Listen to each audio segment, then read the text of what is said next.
Hi everyone! Today we're talking about notes receivable and I'm your instructor Brandy. So a notes receivable agreement is generally more formal than an accounts receivable agreement and it generally has interests attached to it. We need to note that our interest is always stated on a yearly basis, and this is regardless of how long the note is actually for. So let's take a look at the quick example. So in our example, Parker Inc. lends $10,000 to Brandon on a 4-month, 6% note on March 1st. Our journal entry, so on March 1st, our journal entry is going to be debit to notes receivable, Brandon, for $10,000, and credit to cash for $10,000. Our description will be to record 6% 4-month note to Brandon. When Brandon actually pays us back, he owes us not only the $10,000, but he also owes us interest on that. As we said, that 6% interest would be on a year. So over the full year, it would be 6%.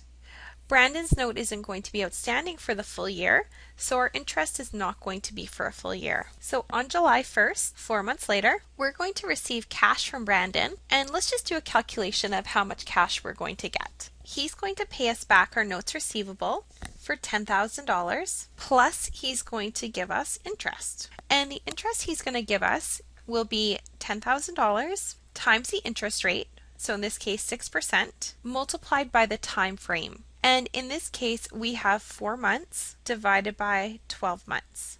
Again, that 6% is for the full year, but his note is not outstanding for a full year. So we're going to get $10,200 from Brandon. That's made up of our notes receivable of $10,000 and interest revenue of $200.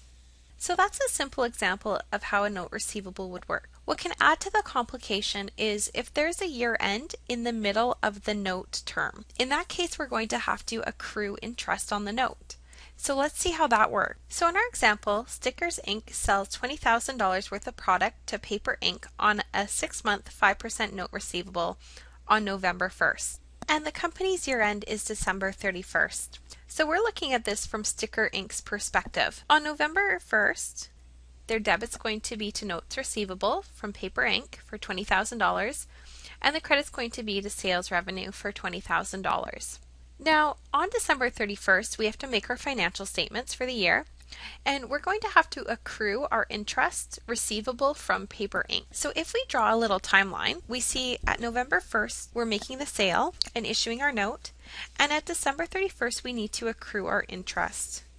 We can take our balance of our note, so $20,000, and multiply that by the interest rate, 5%, and divide that by our 12 months, which gives us approximately $83 per month. So each month that this is outstanding, we need to be accruing $83 in interest. So now we ask ourselves, how long has this note been outstanding since the time it was issued to our year end at December 31st? It's been outstanding for 2 months. And at December 31st, we're not receiving that amount of interest. We won't receive the interest until they actually pay off their note on April 30th. At December 31st, we are recording our receivable.